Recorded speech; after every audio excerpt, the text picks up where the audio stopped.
ایک مخلوق وہ ہے کہ جو خواہشات کے سائے میں جیتی ہے، پروان چڑھتی ہے، بڑھتی ہے، وہ بہائم ہیں۔ اور ایک مخلوق وہ ہے کہ جن کی تسبیح، ذکر، سجدہ اور قیام ہی غذا ہے۔ اور یہ تیسری مخلوق حضرت انسان ہے کہ اب یہ اس دوراہے پہ کھڑی ہے، چاہے لڑک کے ادھر چلی جائے، چاہے پرواز کرے تو فرشتوں سے بھی آگے گزر جائے۔ اب یہ اس کا اختیار ہے۔ حضرت انسان اللہ کی تخلیق کا شاہکار ہے، تو وہ لڑک کے چوپایوں جیسے کام کرے تو پھر چوپایا تو وہ ہوا ہی ہوا، لیکن فرمایا بل ہم عدل، بلکہ چوپایوں سے بھی گزر گیا ہے، اس لیے کہ چوپائے کے پاس تو تھا ہی وہ جو اس نے کیا، اور اس کے پاس چراغ علم بھی تھا، جگمگاتی راہیں بھی تھی، جنت کے راستے بھی تھے۔ یہ آسمان کی طرف پرواز کرنے کی بجائے زمین کی طرف لڑک گیا تو یہ چوپایوں سے بھی بدتر ہے۔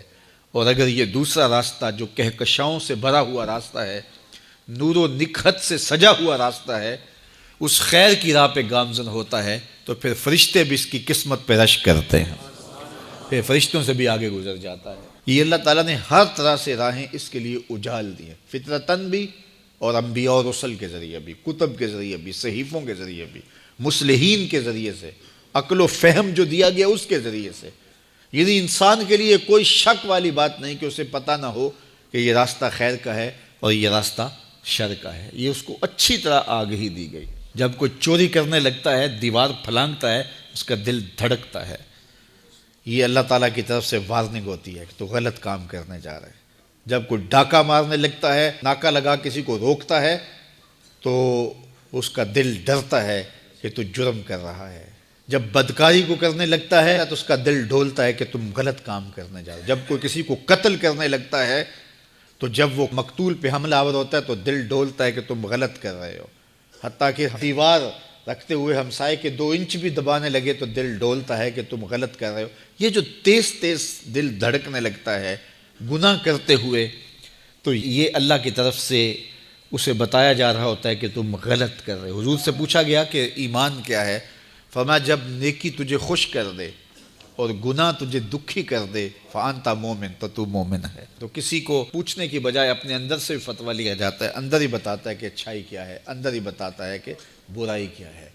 اب وہ کس راہ پہ چلے گا؟ میرے حضور نے فرمایا جنت کا راستہ مشکل اور کٹھن ہے، اور جو جہنم کا راستہ ہے وہ آسان اور آراستہ ہے، شہوات سے سجا ہوا راستہ ہے۔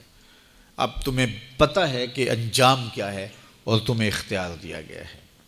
بعض لوگ اختیار کو اللہ کی رضا سمجھ لیتے ہیں، تو یہ بات جانیے کہ اللہ کی رضا میں اور اس کی مشیت میں بڑا فرق ہے۔ بعض لوگوں کی رسی اللہ نے دراز کی ہوتی ہے تو لوگ کہتے ہیں اللہ راضی نہیں ہے تو ایسا کیوں ہے؟ یہ کون سی کہانی ہوئی؟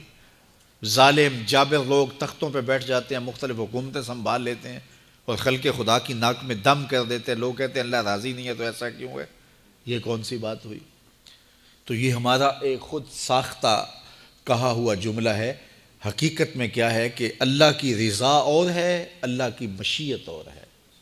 یہ اللہ نے ہاتھ دیے ہیں، اللہ کی رضا یہ ہے کہ ان ہاتھوں سے اچھے کام کیے جائیں۔ آنکھیں دی ہیں تو ان آنکھوں سے قرآن مجید کی تلاوت کی جائے، اللہ کی قدرت کی نشانیاں دیکھی جائیں، لیکن ان آنکھوں کو شہوات سے بھر دیا جائے، ان ہاتھوں کو ظلم سے بھر دیا جائے تو اللہ روکتا نہیں ہے۔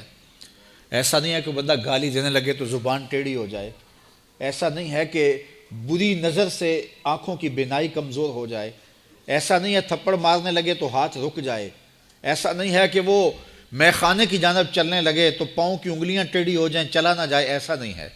یہ اللہ کی مشیت ہے، اس نے قدموں میں طاقت رکھ دی، جدھر جانا چاہیں جائیں، اس نے اختیار بھی دیا ہے، لیکن یہ اس کا دیا گیا اختیار ہے، یہ اس کی مشیت ہے، لیکن اس کی رضا یہ ہے کہ یہ قدم اٹھیں تو مسجد کی جانب جائیں، یہ قدم اٹھے تو دکھیے کی مدد کے لیے جائیں، رزق حلال کمانے نکلیں، یہ زبان بولے تو قرآن کی تلاوت کرے، یہ لب کھلیں تو احادیث رسول کے نغمے ہوں، خیر خواہی کے کلمات ہوں، مخلوق خدا کی بہتری کی بات ہو۔